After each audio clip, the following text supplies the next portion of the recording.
I met Daniel when I wasn't looking for permanence. That's always how the stories start, right? You're not searching for forever, and then someone shows up carrying it like it's already yours. He had that sprawling confidence, the kind that makes you feel chosen without him ever having to say it. Daniel took up space easily. He laughed with his whole chest. When he listened, he leaned in like what you were saying mattered more than whatever was waiting on his phone. We met through mutual friends at a low-key dinner. I remember noticing his hands first, steady, warm, the kind that don't fidget. He asked me questions most people skip. Not what do you do, but what made you choose it? Not where are you from, but do you miss it? It felt intentional. Like I wasn't being interviewed, I was being seen. 2 years later, we said our vows under string lights in his cousin's backyard.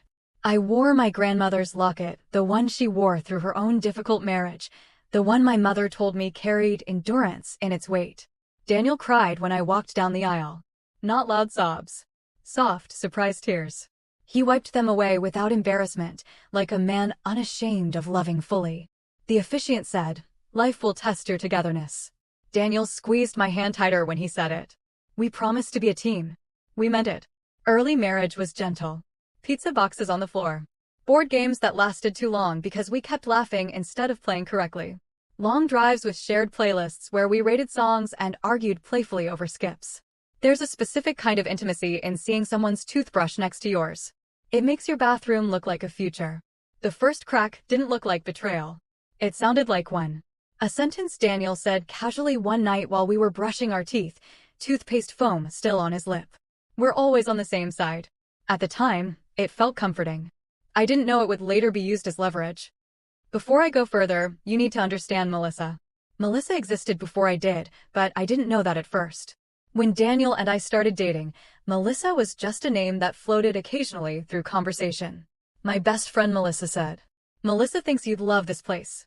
Melissa's been having a rough time." She lived a few towns over. They'd known each other since their early 20s. She had married someone else years before I met Daniel, so I never felt threatened. There was history, sure, but it felt resolved, filed away under before me. When I finally met her, she was polite. Warm, even. A little intense, but grief can do that to people. Her marriage had just ended. She hugged me a little too long when we were introduced, fingers pressing into my back like she needed grounding. I chalked it up to pain. Divorce has a way of making people cling. At first, the dynamic was simple. She was Daniel's best friend. I was Daniel's girlfriend. She and I were cordial. That changed after Daniel and I got engaged. Melissa leaned in. She started texting me directly. Checking in. Asking how wedding planning was going. Complimenting my dress choice. She cried during my vows louder than some of my own relatives. After we got married, she called me family. And I believed her. The pregnancies came next. Or rather, the losses. I lost 2 pregnancies before Evan. I won't romanticize that grief. It was antiseptic wipes and ultrasound silence. It was me crying into a towel so the neighbors wouldn't hear. It was Daniel holding my hand while the nurse said, "I'm so sorry," in the voice medical professionals use when they've said it too many times. Grief hollowed me out quietly. When the 3rd test finally turned pink, I didn't scream. I didn't cry. I sat on the bathroom floor and breathed like I was learning how to exist again. I wrote the due date on a sticky note and hid it behind the mirror. I only looked at it on days when I felt strong. The pregnancy was labeled high risk early on. Weekly check-ins. Extra monitoring. A careful dance of hope in waiting rooms where every woman's eyes carried the same mixture of terror and wonder. Daniel, at first, was perfect. He made ginger tea. Rubbed my calves when cramps scared me. Whispered, "We're so close." Close is a dangerous word. It invites ownership. That's when Melissa leaned in closer. She had always wanted children. Desperately. 3 rounds of IVF. 2 chemical pregnancies. 1 marriage that collapsed under the weight of trying. Her ex-husband told her he couldn't keep waking up inside a ritual of hope and heartbreak. She called me the night he moved out and sobbed until the call dropped. I felt for her. I made her tea when she visited. Listened when she cried. I did not know I was rehearsing for negotiations over my child.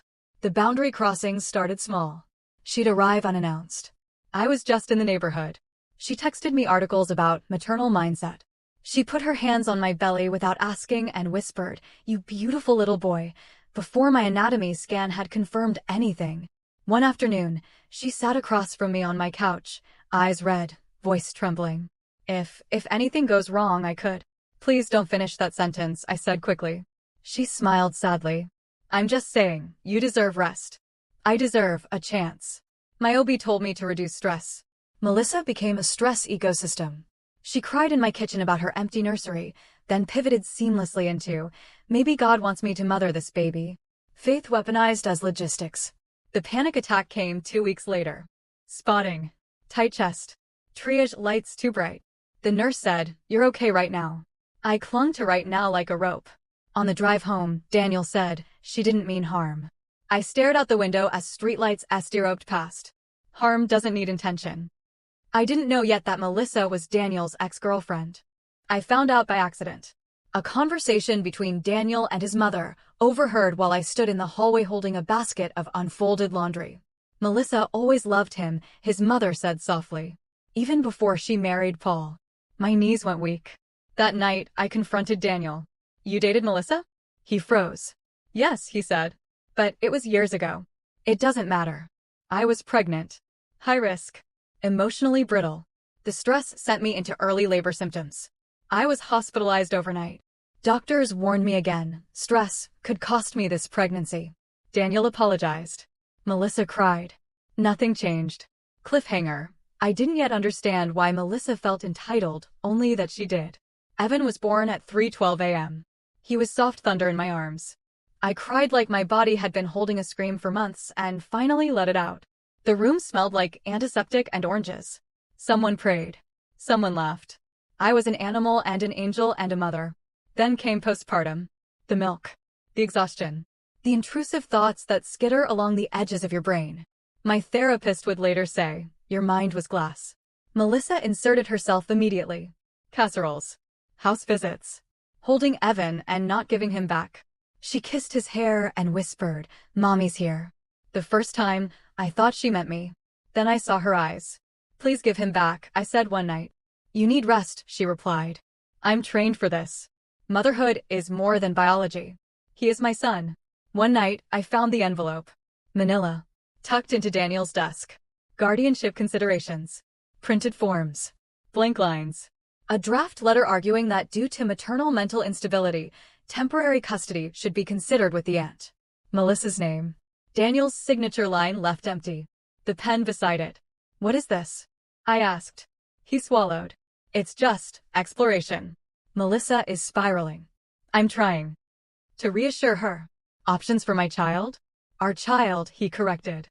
"We're a team." Team. That word can hide bruises. I put the envelope back. Then I started a folder titled Truth, with the evidence log. Texts, Melissa labeling herself Mommy, asking for her son's schedule. Photos, Melissa with Evan in rooms I asked her not to enter. Witness statements, Mrs. Alvarez next door saying she heard Melissa on the phone. "He'll be mine soon." Calendar entries, times Daniel took Evan for a drive and didn't return for hours, always to Melissa's. The next morning, Melissa sent a photo of a crib in her spare room. Caption, "Soon." The word soon sat in my chest like a lodged breath. I didn't reply to the photo of the crib. I didn't ask what she meant. I didn't confront Daniel immediately. I learned something in those weeks after giving birth. When your nervous system is already fried, silence becomes a form of triage. You don't poke the wound. You stabilize first.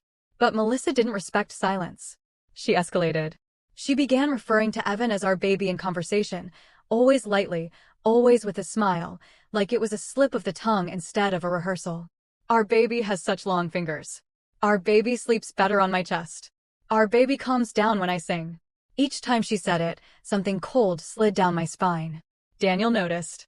I know he did.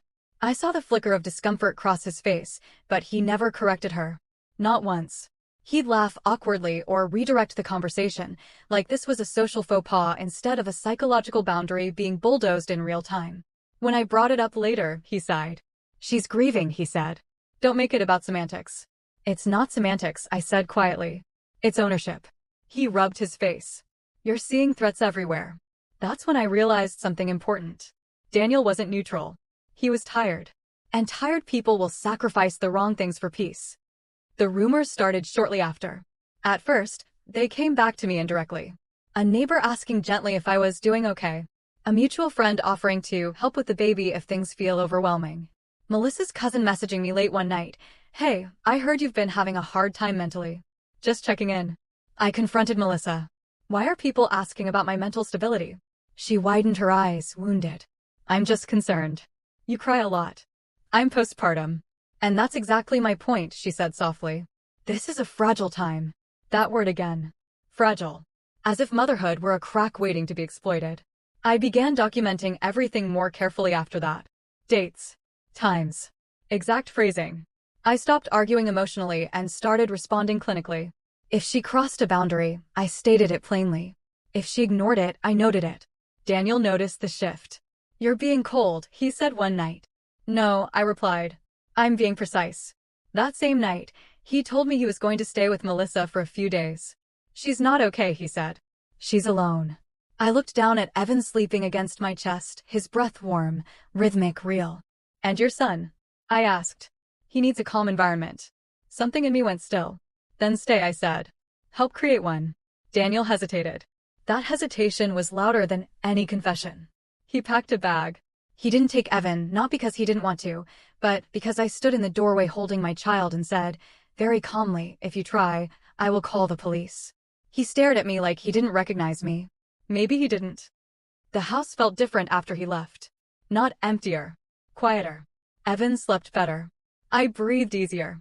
My thoughts, though still sharp-edged, stopped racing in circles.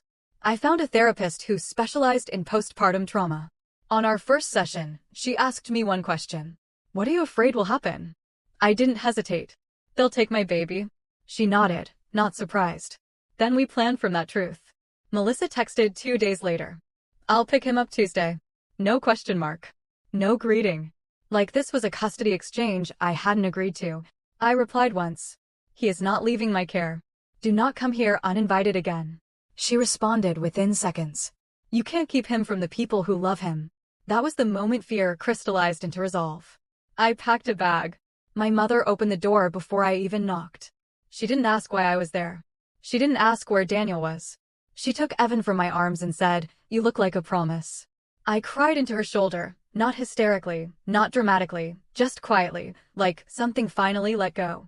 My sister Mia cleared the guest room while I showered for the first time without listening for footsteps or doors. This is temporary, I told her. She snorted. Everything is. That doesn't mean it isn't necessary. The first night there, Evan slept 6 uninterrupted hours. I slept 4. It felt like a miracle. Daniel's messages came in waves. You're overreacting. She's heartbroken. You're making this worse than it is. If you loved me, you'd understand. That last one almost worked. Almost. But I'd started noticing patterns. The way team was only invoked when I was being asked to give something up. The way love was framed as endurance, not protection. I stopped replying. 3 days of silence. On the 4th, Melissa sent another photo. The crib again. Now assembled. Caption, soon. I blocked her. At my mother's kitchen table, we built a plan. Not revenge. Not confrontation. Structure. We organized the documentation. My therapist provided written notes affirming that postpartum depression did not impair my ability to parent. My mother and sister became official witnesses to all interactions. I sent one final message, copied to both Daniel and Melissa. Any attempt to remove Evan from my care, misrepresent my mental health, or contact me outside of scheduled communication will be treated as harassment. All future interactions will be documented. Melissa replied. You can't stop me. I didn't respond. I forwarded it to my lawyer. The confrontation happened a week later. In my mother's living room. Neutral ground. Witnesses present. Audio recording started with consent. Melissa arrived first, composed, dressed like a woman going to court, not a visit. Daniel followed, eyes hollow. She spoke first. She's unstable, Melissa said, gesturing toward me. This isn't safe. I didn't raise my voice. I have documented every attempt you've made to claim my son. Daniel tried to interrupt. Can we de-escalate? My sister spoke instead. We will when boundaries are respected. I laid everything out. The texts, the photos, the envelope, the crib, the language. I watched Melissa's confidence fracture as reality was read back to her in her own words. This ends, I said. Today. She played her final card. God told me this child was meant for me. My mother leaned forward, voice steady. God also tells mothers to protect their children. Melissa stood abruptly. Daniel didn't follow her. He stayed seated, staring at the floor. Months passed. The air changed. Evan rolled over. Then crawled. Then laughed, the kind of laugh that feels like forgiveness you didn't earn but desperately needed. Daniel saw Evan only with supervision. He never apologized for the envelope. He said, "I was scared." Fear explains. It does not absolve. Melissa faded into distance. One long message about pain and faith arrived eventually. I didn't reply. Some letters are written for the sender, not the recipient. Now, when Evan sleeps on my chest, I listen to my mother humming in the kitchen. My sister laughs at something she'll forget by morning. The house isn't perfect, but it's honest. And honesty is a kind of peace. You ever think you know someone? You do. It's the person you become when you stop letting other people narrate your life. If you think the hardest part is leaving the man who betrayed you, you've never met his family. Daniel's mother was the first to call. Not to ask how Evan was. Not to ask how I was coping. Her voice was clipped, businesslike, the tone people use when they've already decided you're the problem. "You're being irresponsible," she said. "Running away with a baby like this. Running away. As if I hadn't left behind my home, my marriage, my sense of safety, not for drama, but for survival." "I didn't run," I said calmly. "I protected my child." She sighed, the way people do when they think you're emotional. "You've always been sensitive. And with your mental state after birth, maybe you're not seeing clearly." There it was. Melissa's narrative, repackaged and delivered by family. The interference didn't stop there. Daniel's sister messaged me paragraphs at a time. "You can't just keep a father from his son." Melissa was only trying to help. "You're blowing this out of proportion." One aunt suggested mediation with Melissa present. Another told me I should be grateful someone loved my baby that much. That was the moment I understood something painful and clarifying. They weren't confused. They were choosing comfort over truth. It was easier to believe I was unstable than to accept their son had failed me. Daniel stayed quiet during all of this. When he finally spoke, it was defensive, rehearsed, like he'd been coached. "My family thinks you're making things harder than they need to be." I laughed. Not because it was funny, but because it was absurd. Harder than guardianship papers? Harder than calling another woman mommy? Harder than trying to take my child? "This isn't about difficulty," I said. "It's about safety." He didn't answer. Silence, I learned, is also a choice. The divorce process was clinical. Paperwork. Deadlines. Emails stripped of emotion. Daniel didn't fight custody, not because he suddenly understood, but because the documentation made it impossible to paint me as unfit. Supervised visitation was agreed upon. No third parties present. Melissa explicitly excluded. When the judge finalized it, I felt empty. Not relieved. Not victorious. Just done. There's a special grief in realizing the man you loved doesn't exist anymore, and maybe never did. Life after divorce was quieter. Lonelier. But cleaner. Single motherhood wasn't heroic. It was practical. My mother became routine. My sister became backup. My son became my anchor. There were nights I cried in the shower so Evan wouldn't hear. There were mornings I felt powerful just for getting us both dressed. There were moments I missed Daniel, not him, but the version of him I thought I married. And then there were moments I didn't miss him at all.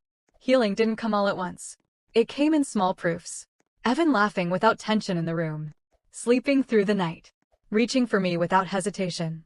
It came when my therapist said, "You trusted your instincts, even when everyone told you not to." It came when I realized I no longer felt the need to explain myself. Daniel's family still believes I overreacted. I let them. Because here's what I learned. Not everyone will understand the boundaries you set, especially when they benefited from you having none. Sometimes being labeled difficult is the price of being safe.